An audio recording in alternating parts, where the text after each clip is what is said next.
Bana, inakuwaje? Kama kawa uko poa?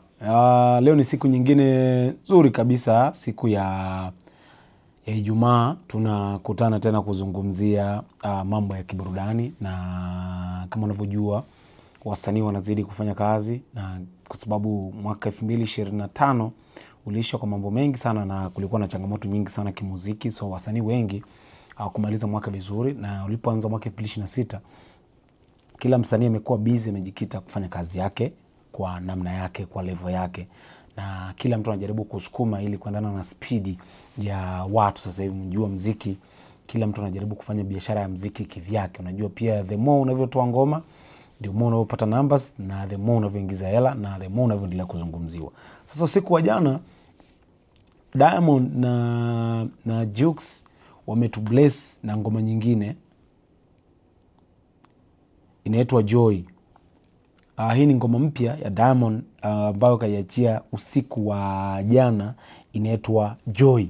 Diamond anaachia ngoma ikiwa ni siku 12 toka aachie wimbo wa Happy.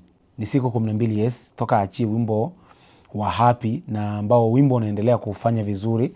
Lakini ukija kwa Juma Jux, nafikiri ni kama ni miezi miwili, ni kama miezi miwili Juma Jux kuonekana kwenye wimbo. Ni miezi miwili, yes, ni kama miezi miwili Juma kutoa ngoma yake ambayo ni official, ukiondoa zile Joy pamoja na Sibare. Na miezi mitatu, yes, miezi mitatu mara ya mwisho Juma Jux kutoa ngoma ambayo ni miezi mitatu ametoa ngoma. So nao wamekuja na ngoma yao inaitwa Joy. Na of course, mimi niseme jambo moja, Juma Jux na Diamond ni wasanii ambao wamekuwa na combo nzuri sana. Ni wasanii ambao wamekuwa na chemistry nzuri sana, na mara nyingi kazi zao ambazo wanaziachia huwa zinakuwa kubwa. Katika kazi ambazo waliwahi kuziachia hazikufika mbali. Of course, hii ni katika ngoma ambazo Diamond na Juma Jux wameimba pamoja. Hii ni ngoma ya 5. Ngoma ya 5 ambao wameimba pamoja, Juma Jux na Diamond wanapatikana katika ngoma moja. Hii ni ya 5. Ngoma ya kwanza ilikuwa ni Sugua, ndiyo, zikaja Enjoy, ikaja Yaya ambayo ilikuwa ya Rayvanny lakini Juma Jux alikuwepo pia, ikaja Ololufemi, umeelewa vizuri. Nao tunazungumzia Joy, si ndio? Kwa hiyo hii katika ngoma ambazo hazikwenda sana ilikuwa ni Yaya pamoja na Sugua, hazikufika mbali sana kama hizi zingine kama Enjoy, Ololufemi, ambazo zimekuwa na sound ya kimataifa. Yani zile zimeenda mbali zaidi, zimekuwa na sound ya kimataifa. So another international sound ni hii Joy ambayo nimesikiliza ngoma ya Joy. Of course ni kali, na Diamond ni miongoni mwa wasanii ambao wamekuwa wazuri sana kwenye kutoa intro na outro kali. Kwa mfano na Simba, yani unajua zile intro unazozungumza na Simba lama Simba, unajua zile we zombie, unaelewa. Sasa hii we sio kweli, unajua kuna intro fulani we sio kweli. So kuna intro fulani hivi za Kiswahili ambazo ni rahisi kuzishika, ambazo Diamond imeendelea kuzitoa sana. Na hata ukisikiliza Joy, ni sound ambazo ukisikiliza ngoma ambazo Diamond kafanya na Jux, hasa Enjoy, unakuja Ololufemi na hii Joy, ni aina ngoma ambazo sound zao hazitofautiani sana.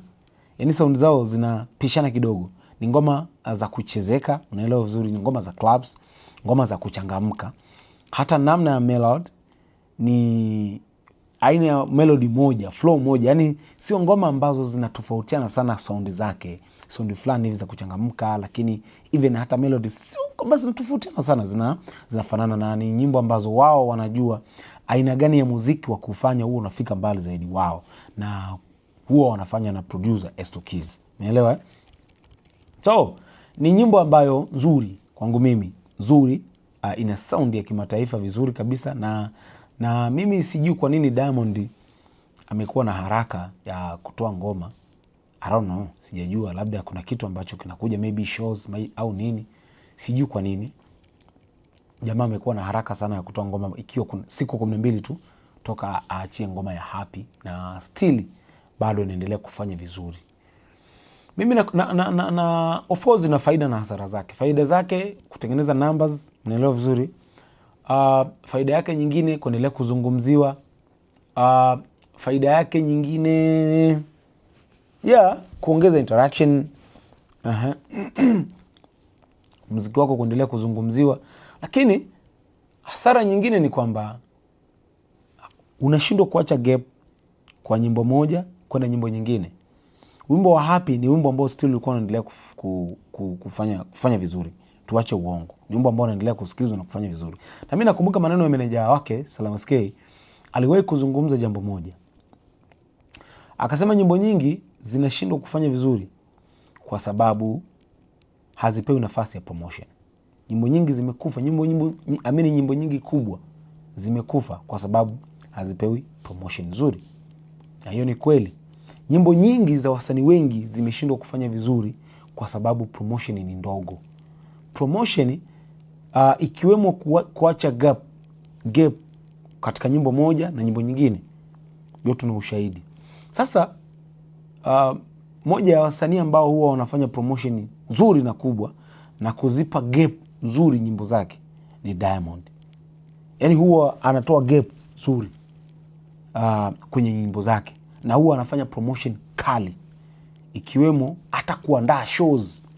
Kama mnakumbuka wakati Juma Jux anaachia ngoma na Diamond, walikuwa wanaandaa shows. Hata Diamond mwenyewe alikuwa anafanya party nyingi sana, private parties, kufanya nyumbani, kuzunguka kwenye clubs, kwenda kuperform. Umeelewa? Yaani kufanya aina ya party nyingi ambazo zitafanya nyimbo ziendelee kuzungumziwa. Lakini vile vitu sasa hivi hatuvioni. Na kumuona Diamond anaenda kwenye night clubs, Tips Coco, mara anaenda Wavuvi, utamuona mara ameenda Element, utamuona mara ameenda hizi night clubs. Alikuwa anazunguka sana kwenye kufanya promotion. Nowadays hatuoni zikifanyika, na mnaachia nyimbo, maisha yanaendelea mengine. Na sasa ndo kitu ambacho sijakiona kwenye wimbo wa Happy. Wimbo wa Happy ni wimbo ambao unachezeka wa clubs na vitu kama hivyo, na yeye ndio ilikuwa ni system yake ya kufanya promotion kwenye sehemu kama zile. Lakini siku hizi hatuzioni kabisa zikifanyika. Huwezi kumuona Diamond anaenda kwenye hizo sehemu tena anafanya shows. Huwezi kuona tena anafanya shows za ndani nyumbani, anaalika watu wanakuja. Si unaelewa? Waandishi wanakuja, anafanya tukio fulani, watu wanachukua habari wanafanyaje. Lakini ndio alikuwa anaenda, kama mnakumbuka, alikuwa anaenda kwenye night clubs mara nyingi sana. Ndio nyimbo mazungumzo promotion, moja ya promotion ambayo Diamond alikuwa anafanya. Of course, ukitaka wimbo wako uchezwe sana, moja ya sehemu ya promotion kubwa sana ni ma DJs. Na wimbo wako ukichezwa sana ma DJs clubs, manake ni rahisi sana hata watu kusikiliza watu tofauti. Unaelewa? Ndio maana Diamond alikuwa ameandaga strategy, anaenda kwenye hizo night clubs na vitu kama hivyo. Umeelewa? So hivyo vitu tuvioni tena kabisa. Na ameachia ngoma nyingine Happy. Mimi naweza nikasema hiki, wimbo wa Happy haujafanywa promotion ilivyokwenda, yani inavyostahili kwa tunavyomfahamu Diamond. Sijajua kwa nini ameachia ngoma haraka. Kama nilivyosema, meneja wake aliwahi kusema nyimbo nyingi zimekufa kwa sababu hazipewi nafasi ya promotion. Na juzi Diamond kwenye interview yake amesema nyimbo nyingi, ukitaka wimbo huo mkubwa, wekeza kwenye promotion. Promotion sio kufanyiwa tu na watu wa mitandaoni tu. Even kuandaa matukio kama haya, unaelewa, kufanya ma event kadhaa ni nafasi ya kuipa nafasi. Yani ni sehemu nzuri ya kuipa nafasi wimbo kufanyia promotion. Hata namna alivyofanya kwa Masava na baadhi ya ngoma zingine, alikuwa anaandaa matukio kwake, anaandaa matukio kwenye clubs, vitu vinaenda. Sasa mimi najiuliza swali moja, why Diamond ameachia wimbo haraka hivi? Ametaka kwenda na huu pepo anavyozungumziwa mambo ya Arena, anataka kwenda na huu pepo au ni kitu gani? Diamond amepaniki kwa nini? Nini sababu? Umeelewa vizuri? Yani najaribu kuwaza ni kitu gani labda ambacho kimesababisha Diamond aachie wimbo mepishanisha siku 12 tu. Yani Happy haijapewa nafasi. Na mimi kwa combo KMC ya Juma Jux na Diamond, lazima wimbo huu utapewa nafasi sana. Promotion lazima itafanyika. Wimbo utakuwa unasikilizwa. Yani ndio sehemu ambayo watu atakuwa naifanyia promo. Kwa maana yake ni kwamba Happy hatutakuwa tunaisikiliza tena. Umeelewa vizuri? So kwangu mimi najaribu kutafakari tu. Of course nyimbo ni ya kwake, lakini tunajaribu kuangalia strategies za kimuziki ambazo kwa msanii mkubwa kama Diamond anazo na alikuwa akizifanya, na ndio mtu pekee ambaye alikuwa na waasa wasanii namna strategy za kuachia muziki unatakiwa kufanyaje, unaelewa? So ukiona huyo mtu ambaye anatoa hizo mbinu strategy za kuachia muziki then yeye hajazifanya, tunaanza kuwaza nini amepaniki, kitu gani ambacho kimesababisha paniki? Je, anataka kwenda na hii trends yanavyozungumziwa mitandaoni? Nini ambacho hasa anataka kuonyesha kwenye jamii kwamba kuachia wimbo haraka na wakati ngoma zote ni kubwa zinahitaji nafasi ya kufanywa promotion? Umeelewa? So ni kitu ambacho mimi nimekifikiria sana, nikasema why? Yeah? Kwa sababu biashara ya muziki unajua lazima utoe airtime na wimbo uendelee kuzungumziwa, uendelee kuchezwa na vitu kama hivyo. Lakini huenda labda Diamond ni mpango wake wa kuachia nyimbo haraka haraka, maybe kuna kitu kinakuja mbele hapo. Lakini kwangu mimi kuniuliza, mimi nitasema kwenye hii Diamond hajaenda kwenye strategy ambazo nzuri za muziki, either ni kupanic, umeelewa? Siwezi kutumia neno kukurupuka, siwezi, kwa sababu of course ni msanii mwenye nguvu, anajua kabisa mimi na nguvu, nikifanya hiki unaelewa watu wataendelea kusikiliza. Najaribu kuwaza tena, huenda labda Diamond anaachia wimbo. Of course niliona debate watu wanaendesha mitandaoni wanajaribu kucompare Happy na Final. Final imeovertake kwenye upande wa numbers, imeovertake wimbo wa Diamond wa Happy kwenye upande wa numbers, na ukizingatia Diamond ni msanii ambaye ana account kubwa, ana subscriber wengi YouTube, unaelewa account yake ni kubwa sana. So I don't know, najaribu kuleta ngoma nyingine ambayo itakuja kutengeneza numbers, kuhamisha upepo, watu waache kuikompea Happy na Final ya kina Bien na Alikiba, kuleta ngoma nyingine ambayo labda watu waendelee kuzungumzia ngoma nyingine, au kuhamisha upepo. Yani unajua kuna kitu ambao mimi nawaza, najaribu kuwaza na kupambanua mambo, najaribu kufikiria, nashindwa kupata jibu hasa kwa nini Diamond ameamua kuachia ngoma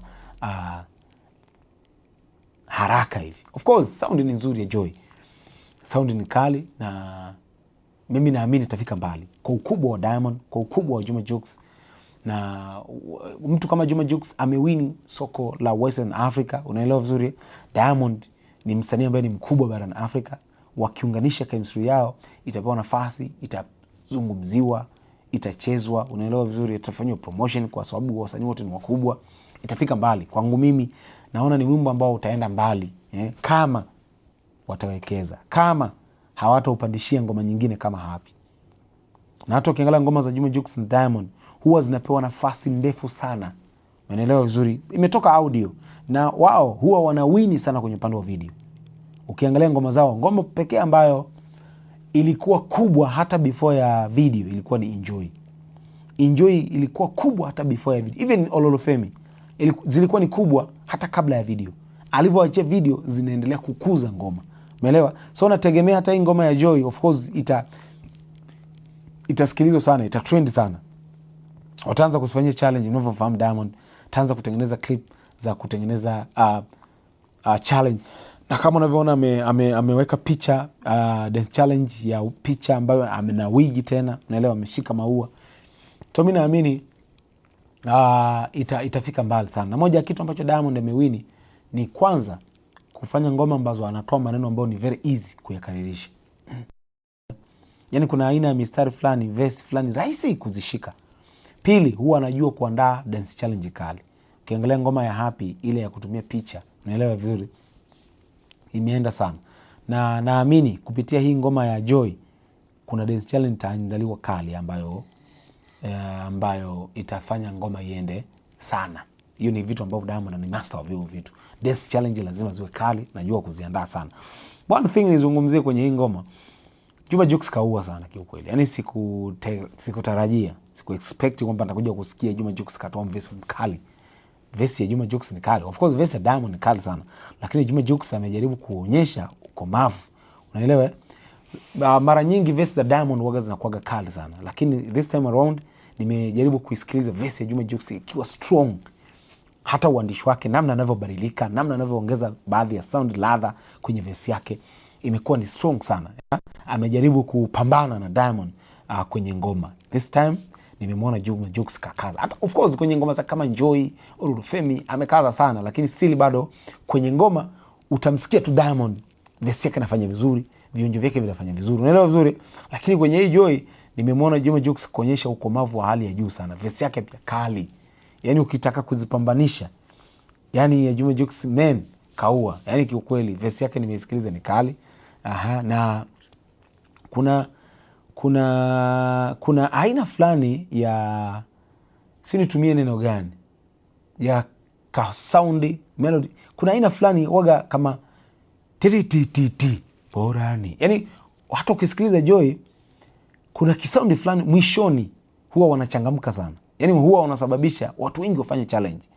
Kuna kibiti fulani, kuna kama kistyle fulani cha kuimba ndio waga kinasababisha ngoma za Juma Jux na Diamond watu wazifanyie challenge sana. So kiukweli big shout sana Diamond, big shout sana Juma Jux.